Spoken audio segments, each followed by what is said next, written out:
Hello students, welcome to chemical science.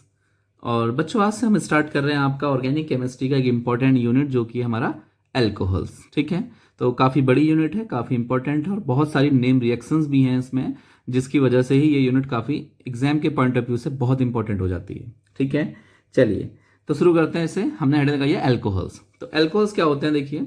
Alcohols are the compounds in which hydroxy group means OH group is attached to saturated carbon atom. Alcohols ऐसे compound होते हैं जिसमें क्या होता है, एक OH group होता है। फंक्शनल ग्रुप कौन सा होता है उसका, OH, और वो किसी सैचुरेटेड कार्बन से अटैच रहता है। सैचुरेटेड कार्बन मीन्स कार्बन क्या होता है, ऐसा कार्बन जो 4 के 4 बॉन्ड सिंगल वाला हो। ठीक है, जैसे कि मैंने बना के दिखा रखा है आपको। एक कार्बन है, उसमें एक में OH और 3 क्या है, सिंगल बॉन्ड हो। इसे हम हाइड्रोक्सी ग्रुप और इसे बोलते हैं सैचुरेटेड कार्बन एटम। ठीक है, और जो सैचुरेटेड कार्बन एटम होता है ना, उसका हाइब्रिडेशन होता है बच्चों sp3 होता है। क्लियर है। चलिए एग्जाम्पल देख सकते हैं, जैसे CH3CH2OH, तो ये भी एक तरीके का क्या है, अल्कोहल है ना। OH ग्रुप आ गया ना, CH2 चिपका हुआ। देखिए CH3 CH CH3 और बीच में OH, तो ये भी एक तरीका अल्कोहल है। सिमिलरली देखिए यहां पर भी है, देखो CH2 double bond CH, single bond CH2OH। क्या मतलब हुआ, डबल बॉन्ड से OH कनेक्ट नहीं है। ठीक है, CH2 से OH, और डबल बॉन्ड से कभी हो भी नहीं सकता। ठीक है, ऐसे लीनियर कंपाउंड्स में। ठीक है, ओपन साइक्लिक ओपन कंपाउंड्स में। ठीक है, ओपन चेन कंपाउंड से बोलते हैं आप।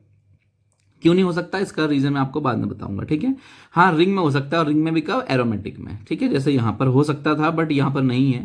तो यहां पर आप देख रहे हो कि बेंजीन की रिंग से CH2 अटैच्ड है, देन उस CH2 से जो है आपका OH अटैच्ड है। क्लियर है। तो ये सब क्या है बच्चों, एल्कोहल्स हैं। ठीक है, चलिए अब हम बच्चों देखते हैं इसका क्लासिफिकेशन। क्लासिफिकेशन बच्चों इसका 2 टाइप का होता है।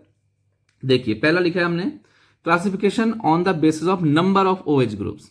ठीक है, ये ऐसा क्लासिफिकेशन है जिस किसके बेस में है, number of OH group. OH groups के संख्या के बेस में है, नंबर्स के बेस में है। तो हमने यहां लिखा, देखिए एल्कोहल्स में be classified as monohydric. Mono का मतलब होता है एक, हाइड्रिक मतलब हाइड्रोक्सी ग्रुप। ठीक है, यहां पर यूज हो रहा है हाइड्रिक OH के लिए। डाईहाइड्रिक मीन्स 2 OH वाले, ट्राईहाइड्रिक मीन्स 3 OH वाले, एंड पॉलीहाइड्रिक मतलब 3 से ज्यादा वाले, सबके लिए उसमें सब हम काउंट कर लेंगे। ठीक है, लिखा है depending upon the number of OH groups. Clear है। देखिए तो एग्जाम्पल के लिए देखिए, जैसे हमारे पास CH3 CH2OH है, नाम है इसका इथाइल अल्कोहल। बताइए कितने नंबर ऑफ OH है, एक OH ग्रुप है ना, तो क्या हो गया, मोनोहाइड्रिक।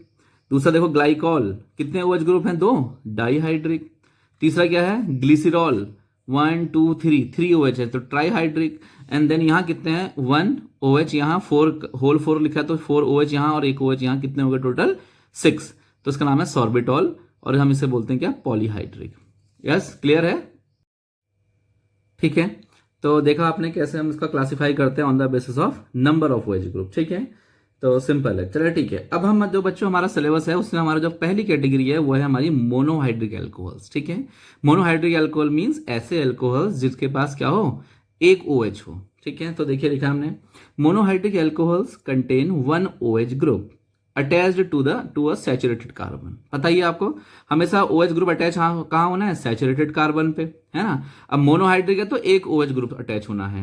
यस, जैसे एग्जांपल के देखो मैंने लिखा है ROH। R यहाँ पर क्या है, एल्काइल ग्रुप, जिसको आप CH3 ग्रुप बोल देते हो या C2H5 ग्रुप बोल देते हो, है ना।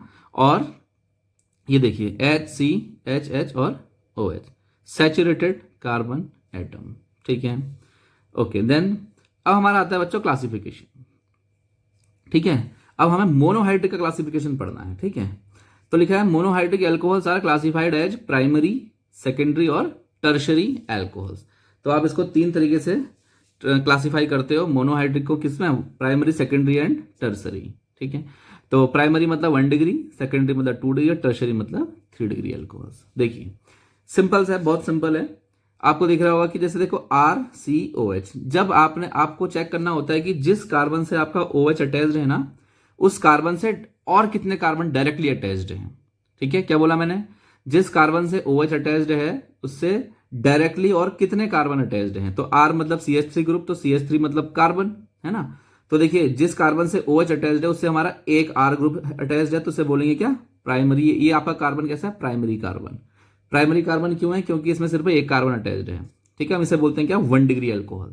यस, अब देखिए दूसरा, ये कार्बन जिससे OH अटैच्ड है उससे कितने कार्बन अटैच्ड है, 1 2, 2 R का अटैच्ड है ना, तो ये क्या हो जाएगा, सेकेंडरी कार्बन, और इसे क्या बोल दिया हम, 2 डिग्री अल्कोहल या सेकेंडरी एल्कोहल। है ना।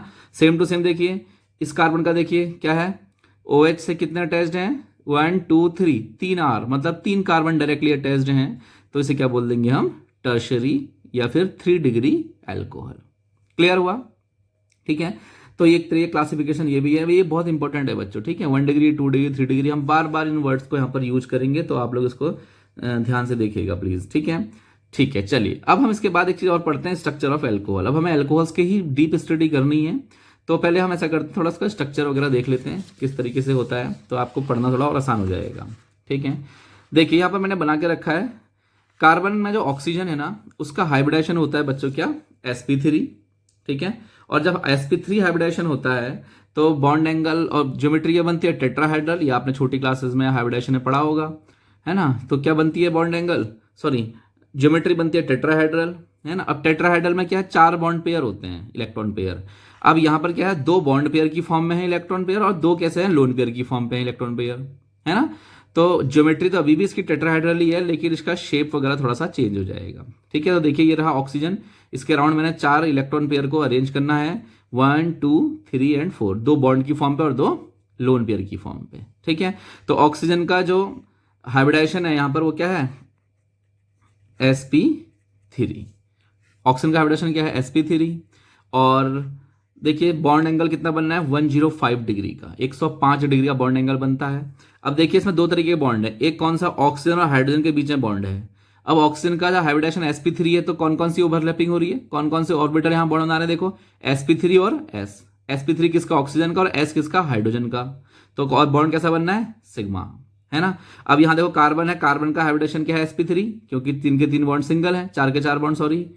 तो ऑक्सीजन का क्या है, sp3, और इसका भी क्या है sp3, तो यहाँ लिखा है हमने sp3 डैश sp3 ओवरलैपिंग हो रही है, मतलब बॉन्ड बनना है, और बॉन्ड कैसा बनना है, सिग्मा बन रहा है। क्लियर है, ठीक है। फिर लिखा देखो इन मिथाइल एल्कोहल, ये जो हमारे यहाँ पर बना रखा है CH3OH, in methyl alcohol both oxygen and carbon atom are sp3 hybridised, ठीक है। इस कार्बन की भी और इस ऑक्सीजन के भी हाइब्रिडेशन क्या है बच्चों, यहाँ पर sp3 है।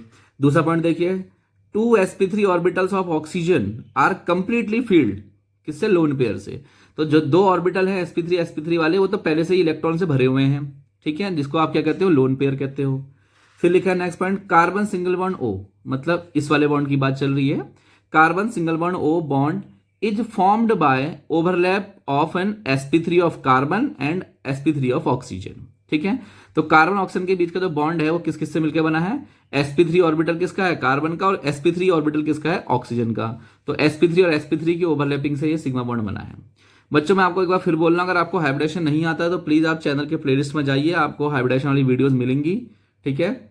और बहुत इंपॉर्टेंट है, आप उसके बिना ऑर्गेनिक को नहीं समझ सकते, तो एक बार वहां जाके देखेंगे तो आपको ज्यादा अच्छे समझ में आएगा। चलिए नेक्स्ट पॉइंट देखिए, ऑक्सीजन सिंगल बॉन्ड हाइड्रोजन, मतलब हम इस वाले बॉन्ड की बात कर रहे हैं, ठीक है। तो क्या दिख रहा है, OH bond is formed by overlap of an sp3 of oxygen. ये बॉन्ड कैसे बना है, ओवरलैपिंग किस किस ऑर्बिटल की हो रही है, sp3 तो ऑक्सीजन का, और हाइड्रोजन कौन सा है, s ऑर्बिटल, हाइड्रोजन का ऑर्बिटल में खाली एक ही होता है, s ऑर्बिटल। तो लिखा है overlap of an sp3 of oxygen atom and s orbital of hydrogen, yes. तो इनके थ्रू ये क्या हो गया, ओवरलैपिंग यहां पर बॉन्ड बन रहा है। एक और बॉन्ड, एक और पॉइंट है देखिए, the bond angle, bond angle समझते हो ना, angle which is formed between 2 nearest bond.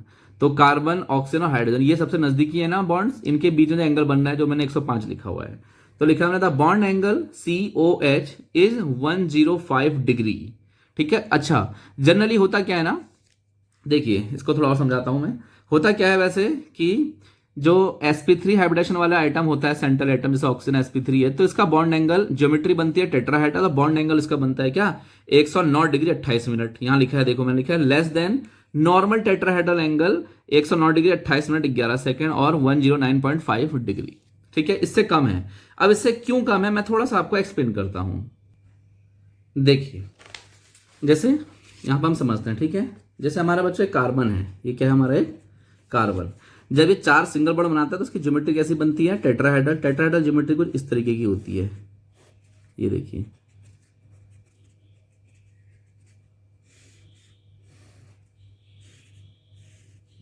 ये ठीक है, इस तरीके से टेट्राहेड्रल ज्योमेट्री होती है, इसका बॉन्ड एंगल कितना बनता है 109.5 डिग्री का। लेकिन अब हमारे है तो यहाँ पर ऑक्सीजन, कार्बन को हटा के ऑक्सीजन कर दिया, लेकिन जो दो बॉन्ड के इलेक्ट्रॉन है ना, दो बॉन्ड पेयर हैं, वहां पर हमारे बॉन्ड पेयर ना होकर कैसे हैं, लोन पेयर हैं। लोन पेयर साइज में मोटे होते हैं, काफी बड़े होते हैं। क्यों होते हैं वो मैं बाद में बताऊंगा आपको, जब और मैंने वहां पे हाइब्रिडेशन सब चीजें पढ़ा रखी हैं, ठीक है। तो लोन पेयर क्या करते हैं ना, एक दूसरे को रिपेल ज्यादा करते हैं। यस, क्या करते हैं, एक दूसरे को धक्का मुक्की ज्यादा करते हैं, और ज्यादा करते हैं तो रिपल्सन ज्यादा क्रिएट करते हैं। रिपल्सन इसका डोमिनेंट होता है और इसका रिपल्सन जो है थोड़ा कम होता है इसके कंपैरिजन में। तो ये जब फैलते हैं तो इनका रिपल्सन स्ट्रांग है, इनका रिपल्सन कम है, तो इन बेचारों को थोड़ा सा नजदीक आना पड़ता है। तो ये जो बॉन्ड्स दिखाई पड़ रहे हैं, ये 109 से रिड्यूस होकर कहां पहुंच जाते हैं, 105 डिग्री, 105 डिग्री पहुंच जाते हैं। कहीं किताब में 104.5 भी लिखा हो सकता है। क्लियर हुआ, कुछ समझ में आई बात, नहीं आई?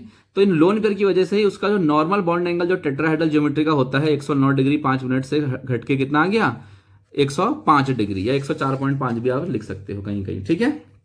खैर बहरहाल इसमें हमारे पास कितना है, 105 डिग्री। H2O के केस में 104.5 होता है, यहाँ पर हमारा मेथनॉल है तो इसलिए 105 डिग्री लिखा हुआ है। क्लियर हुआ? तो यहाँ हमने ऐसा ही कुछ लिखा, देखो मेंशन किया है, the bond angle COH is 105 degree less than normal tetrahedral angle which is 109.5 degree. तो नॉर्मल से थोड़ा सा कम हो गया, वो इसीलिए कम हो गया है क्योंकि क्या हुआ, लोन पेयर का रिपल्सन ज्यादा होता है, तो ये ज्यादा फैलते हैं, तो बॉन्ड को आपस में ये करते हैं, थोड़ा क्लोज ले आते हैं, इसलिए इसका क्या हो गया, बॉन्ड एंगल रिड्यूस हो गया। ठीक है, तो ये पहला लेक्चर था, इंट्रोडक्शन था, जिसमें हमने थोड़ा सा एल्कोहल्स के बारे में जाना, क्लासिफिकेशन, स्ट्रक्चर। अब हम इसकी IUPAC, इसकी methods of preparation, chemical property, physical properties और नेम रिएक्शंस, ठीक है, 1 बाय 1 सभी चीजें डिस्कस करेंगे और सभी के आपको ऐसे नोट्स भी मिलते रहेंगे विद एक्सप्लेनेशन। ठीक है, तो चलिए मिलते हैं बच्चों नेक्स्ट वीडियो में।